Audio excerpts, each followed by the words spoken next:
오늘은 악이 악수를 청할 때라는 제목으로 하나님의 말씀 나누려고 합니다. 가끔 내가 잘 살고 있는지에 대한 의문을 갖게 됩니다. 지금처럼 살다가 나중에 후회는 하지 않을까 하는 생각도 가끔은 하게 되죠.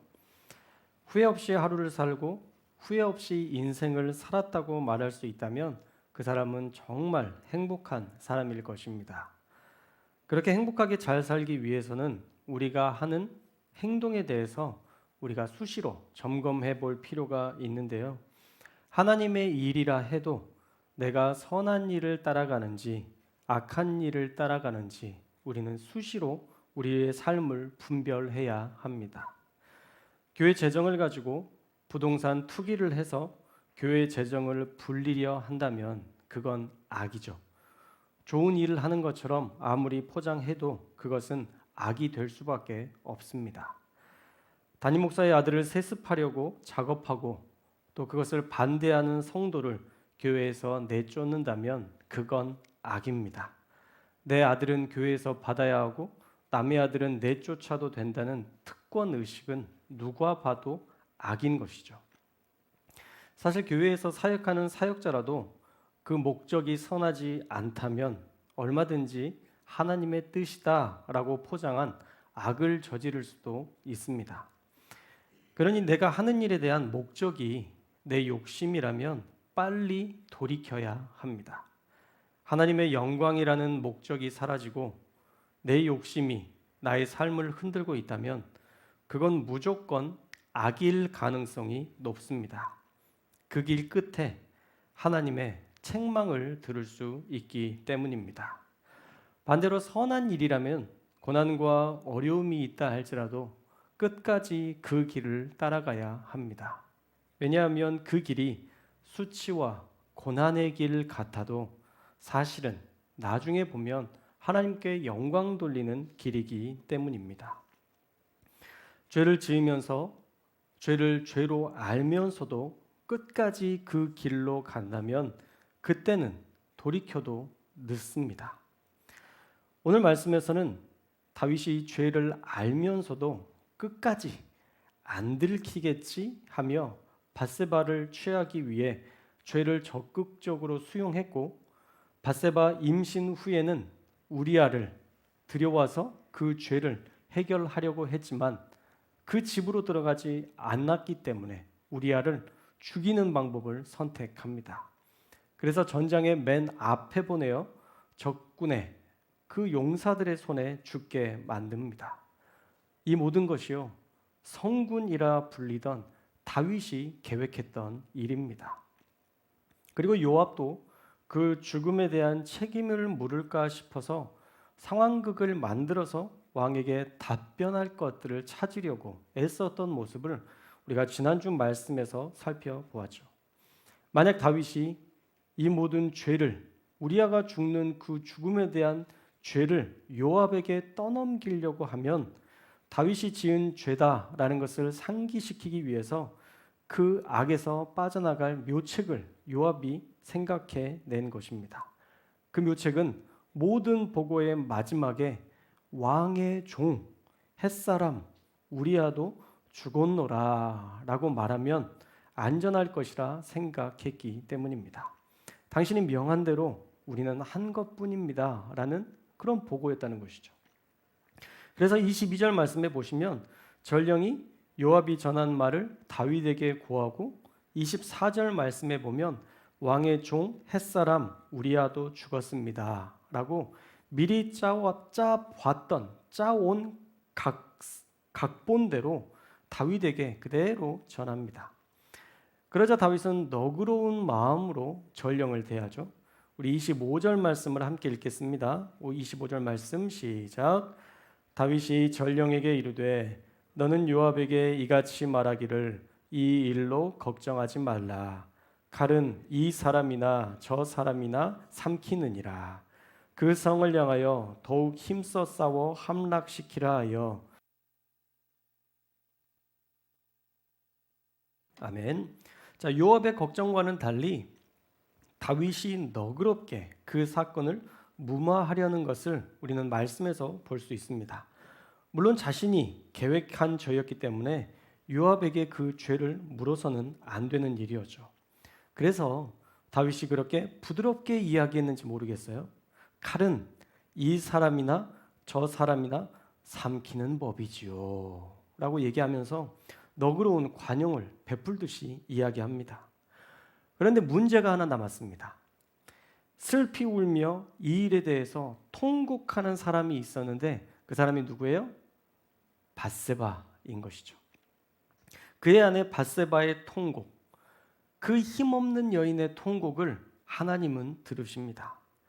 우리가 알아야 할 것은요, 약하고 힘없는 사람의 고통의 그 절규는 하나님이 직접 들으신다라는 것입니다. 애굽이 이스라엘을 고통스럽게 괴롭힐 때 이스라엘의 그 부르짖음을 하나님께서 들으셨다라고 성경은 말씀하고 있습니다. 그래서 피해자의 눈에서 눈물 나게 하면 가해자의 눈에는 무슨 눈물이 나올까요? 어떻게 이렇게 잘하세요? 피눈물이 나는 법입니다. 앞으로 다윗의 삶을 살펴보면요, 왜 그렇게 설교 중에 그 이야기를 했는지 여러분들은 아시게 될 거예요. 그래서 강한 사람이 이긴 것 같지만 아니요, 하나님이 모든 것을 아시고 그들의 울부짖음을 들으시기 때문에 그 문제는 조용히 없앤다고 해결되는 일이 아니라 아직 미해결 사건이라는 것이죠. 왜냐? 아직 하나님의 심판이 남아있기 때문입니다. 자, 그런데 하나님의 결론은 무엇인가요? 우리 27절 후반부 말씀에 보면요, 이렇게 나와 있어요. 다윗이 행한 그 일이 여호와 보시기에 악하였더라. 이게 결론입니다. 하나님께서 지금까지 있었던 이 사무엘하 11장에 있었던 모든 사건에 대해서 하나님은 이렇게 결론 내리셨어요. 내가 보기에 그거 악한 일이다. 하나님이 그렇게 결론을 내리고 계십니다. 다윗이 조용히 이 문제를 해결해 보려 했지만 하나님께서는 그 모든 광경을 지켜보고 계셨고 하나님께서 그 일에 대해서 악한 소행으로 결론 내리셨다라는 거예요. 그래서 이제 큰일인 겁니다. 이제 그 값을 치를 일만 남아있기 때문입니다. 이제부터가 사실 무서운 일의 시작이에요. 다윗이 보기에는 다 끝났다라고 생각했지만 하나님의 입장에서는 아니, 이제 시작이다라고 말씀하시는 것이죠.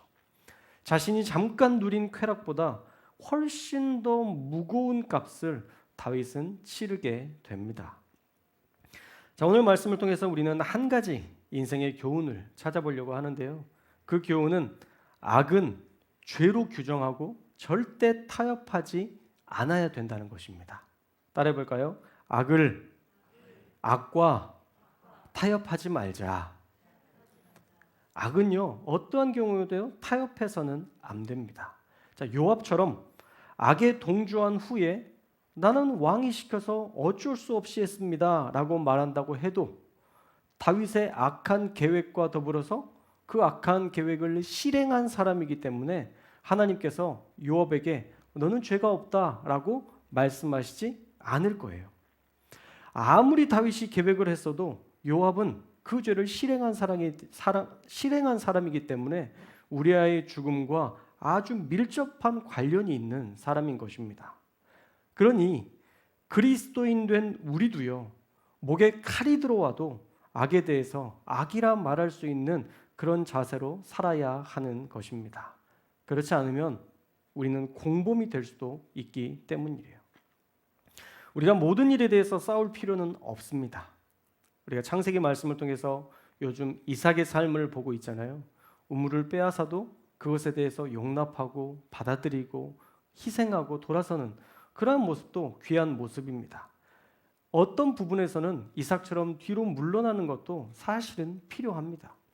그렇다고 해서 악과 타협하라는 말씀은 절대 아닙니다. 왜냐하면 하나님께서는 악은 모양이라도 버리라 말씀하셨기 때문에 우리가 악과 더불어 살아가는 것을 하나님은 결코 기뻐하시지 않습니다. 우리의 삶의 자리에서 우리가 악과 함께하는 것을 하나님은 싫어하십니다. 그러니 우리는 늘 깨어서 매번 바른 일을 선택하는 삶을 살아야 하는 것입니다. 사실 요압이요, 악을 막을 수 있는 기회가 있었거든요. 우리아를 죽이라 할 때에 다윗 왕에게 자기의 목숨을 걸고서라도 왕이시여, 그건 악입니다.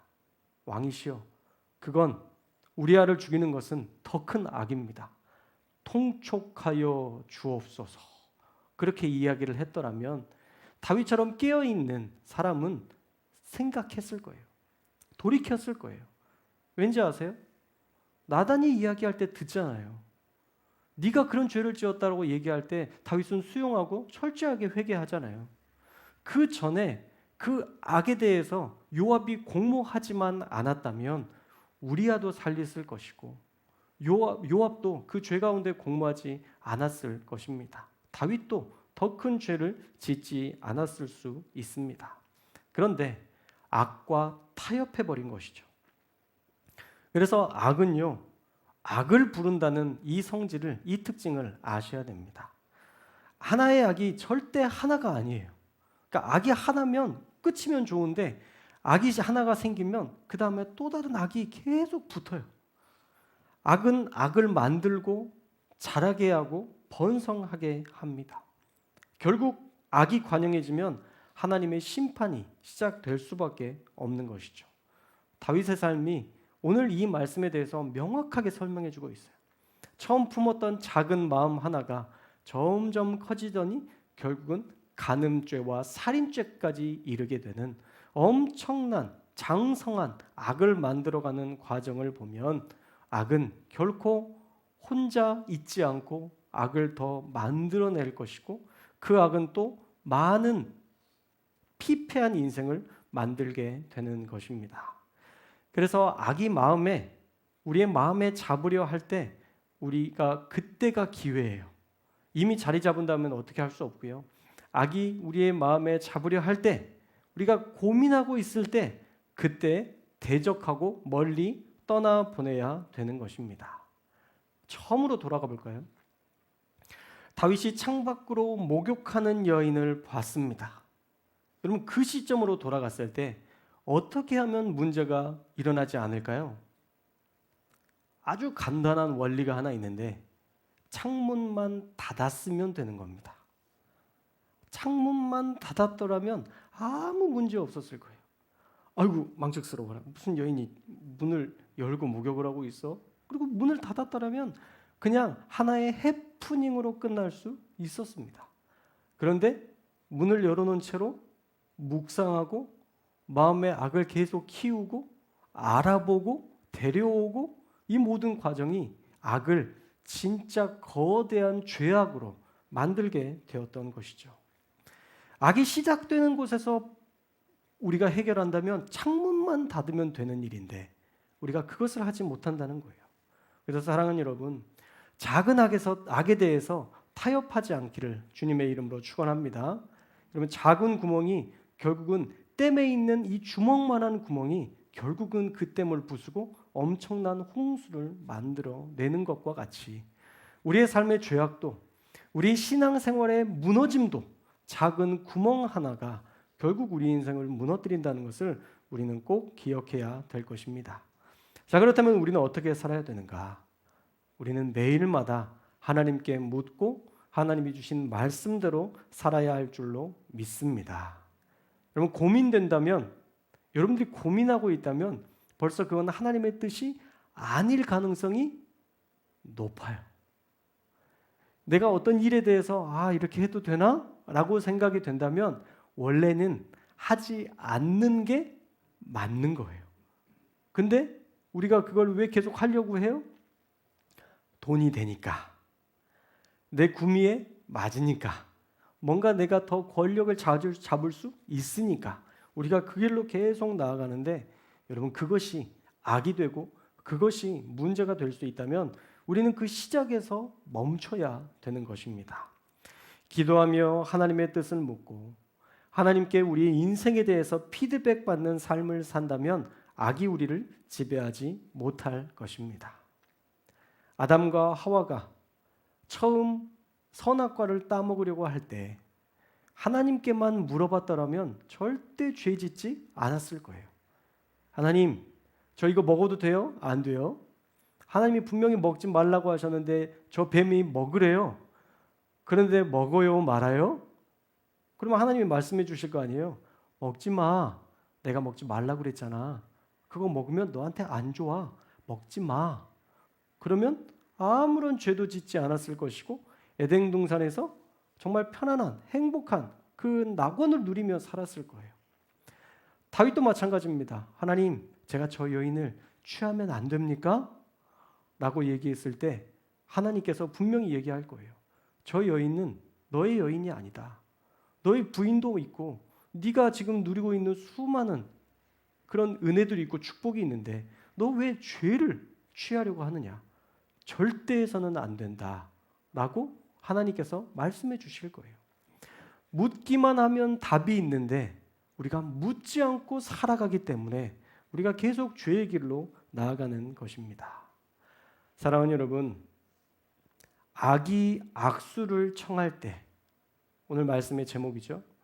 악이 여러분에게 악수를 청할 때 하나님이 기뻐하시는 삶이 무엇인지 다시 한번 기도하고 하나님의 음성을 들으며 그 길에서 그 악수를 거부하고 하나님께 영광 돌리는 삶을 살아가는 저와 여러분들 되시기를 주님의 이름으로 축원합니다. 하나님의 영광을 위한 일들에만 사용되는 저와 여러분들 다 되시기를 주님의 이름으로 축복합니다.